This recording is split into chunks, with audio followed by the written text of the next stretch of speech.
What's up, guys? Welcome back to Let's Play Fall of Cybertron. So, we've fallen into an encounter here. It's actually a rather difficult encounter.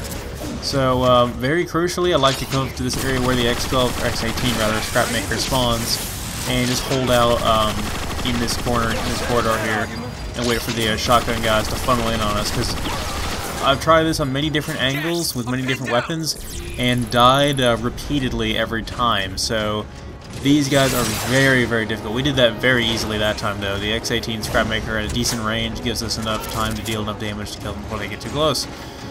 And these guys can take a lot of damage, as I've proved several times before. So that can, like I said, can be a very difficult encounter because those are probably the most annoying enemies in the game. As we come out here, we're going to pick up the Nucleon Charge Rifle again because we've got more sniper-y action. First of all, a sniper. I think that shot would have been worth the achievement had I not already gotten it.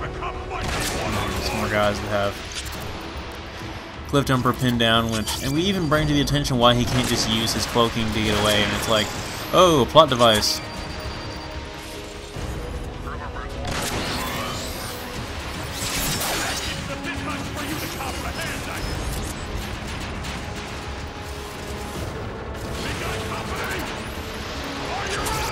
This is one of those times where it would make sense that there would not be a co-op partner being able to play as Cliff Jumper here, just because the intended purpose of this encounter is for Jazz to be able to do it. Otherwise, Jazz would be useless over here. Cliff Jumper can handle the encounter, so it's just like it just wouldn't work with co-op. They deliberately designed it that way. So I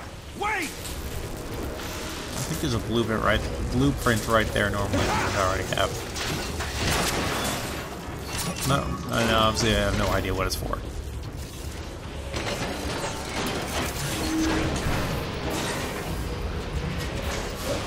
Alright, Cliff, I'm here. About time. These rockets got me pinned down. So we got some more snipers out here. I think we've already established how to deal with them. If I can actually hit them properly, of course. So, I probably haven't said this, I probably did say this earlier actually, that this game doesn't really have a separate Autobot and Decepticon campaign. It has just like one long linear campaign that ties in, and you randomly swap back and forth between the two factions whenever the plot demands it. But if you wanted to split the game up into halves, this mission would technically, oh whoops, I thought I could get across there, but I have to apparently destroy the plot device first. There we go. I totally could have made that jump if it would actually let me grapple the edge of it. Now it will. Why didn't it let me do that before? But yeah, like I said, if you wanted to split up this game into halves, then this would technically be the end of the Autobot half, because the next mission will actually be a Decepticon mission. So, which does work for the style of this game, how the first game was, but it is a little bit jarring to go from rooting for the Autobots and fighting against the Decepticons to then killing the guys you've just been fighting for and everything.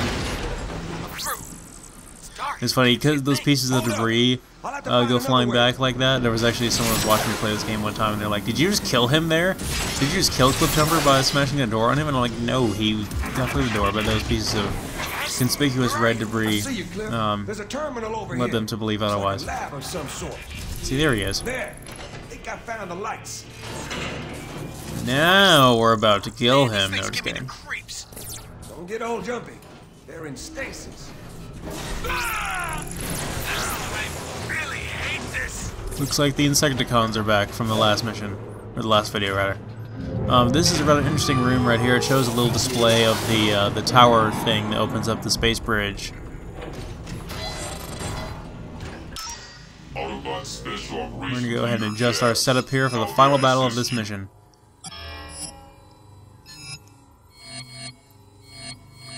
Typically, the two weapons I like to have are the A4 Pulsar Cannon and the Scatter Blaster.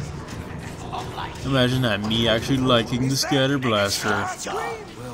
As I've said before, it's a lot better in this game. You're wasting too much time on your experiments, Shockwave. Predictably. Oh look, it's Shockwave. Voiced by Stephen J. Bloom. It is key to unlocking a bridge across. How many characters in games of LP are voiced by Stephen J. Bloom now? The lake.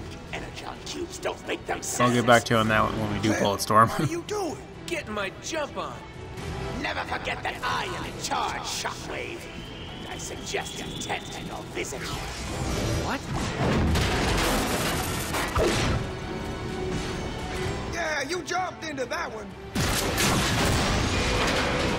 Wow, nice shot, Jazz. I must repair it.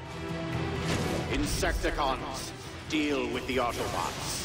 So, Shockwave is gonna get his R-sided dodge, and then we're gonna fight the Insecticons. Now, I don't actually know if... I haven't seen that many of Shockwave's relevance in Generation 1 to know if, or in the later seasons of Generation 1 to know if he actually even has any relevance to the Insecticons, but I'm going to assume for the sake of this game that he does. So, also don't know why they chose, Stephen J. Bloom to voice him, although that also brings up the question of, since Stephen J. Bloom is also doing the announcing, the narration rather, for the monologues in the previous game, does that mean that those narrations were being done by Shockwave? Because it's the same voice. Yes, on your left. Interesting theory. I am worried about But anyway, we're going to be fighting more endless swarms of Insecticons in waves, in sort of a escalation type round here while we're waiting for, whatever it is we're waiting for Cliffjumper to do his thing.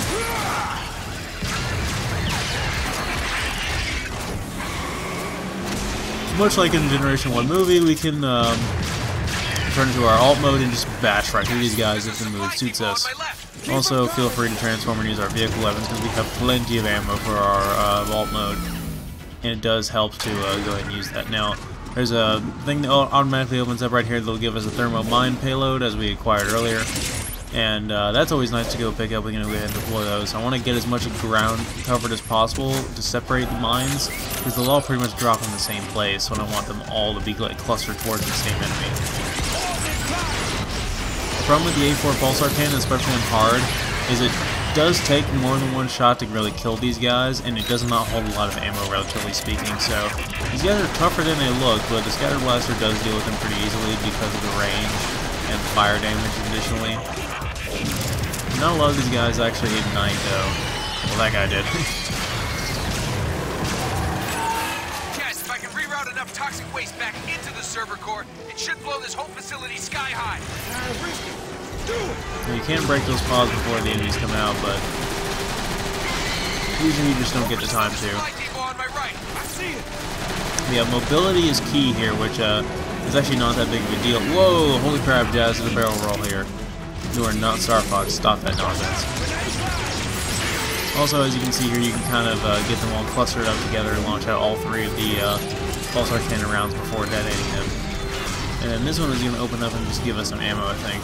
Or maybe it does give us a random weapon that just happened with the pulsar cannon there. Also, we can back up into these hallways that the Insecticons have opened up, which can be good for getting away from them at times, but it's overall not really that great of an idea because you kind of have to bottleneck yourself in there. On the plus side, you, let's see, I'm going to go ahead and pick up the scatter blaster again. I had to reload the checkpoint there right after I got it, and it respawns us in the center. But after you get that checkpoint, in this round, we're going to have Cliffjumper come out and join us. But on the downside, there's going to be more enemies, these Insecticon flying guys. And they're actually pretty easy to kill. They're pretty easy to kill. I think they're the Insecticon spitters or something like that. And they shoot acid at you. And like I said, they're actually really easy to kill because they are, despite the fact they're airborne, they're actually not as much of a moving target as the Swarmers are on the ground, because they move a lot more, relatively speaking. And you can actually hit them with the A4 pulsar cannon in midair pretty easily, before you can just detonate when it's in proximity to them. That's it! Jazz, make us an exit! Got just the thing. Other than that, not really a whole lot of weapons around here, but you don't really need them that badly. The other weapons I might recommend would probably be the assault rifle, the subsonic repeater, and then a lot of the heavy weapons, except for maybe the cyber corruptor and stuff like that. Anyway, time to get our set of dodge now. So let's put the pedal to the metal and get Jazz out of here. This place is gonna blow, and we're gonna squash any and every Insecticon in our way. place is coming apart!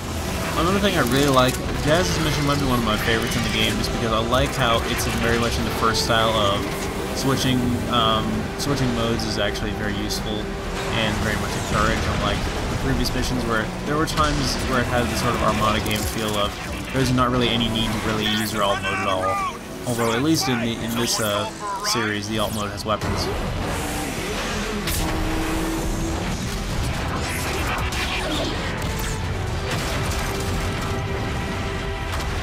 Sideswipe, get us out of here! Sideswipe, you could have not have come at a better time. You guys have been busy. Radio Prime, we got big news. An entire reservoir of pure energon?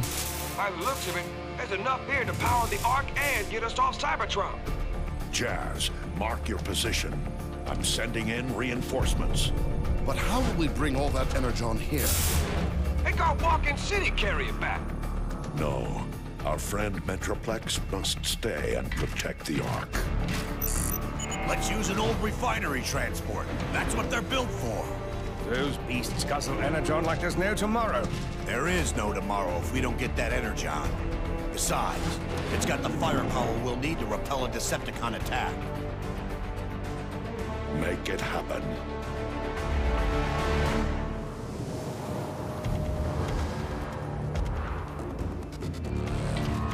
Good lord, look at this thing. Let's hit the road. Don't tell me it can transform too. Yes, sir. It can't, I'm just kidding.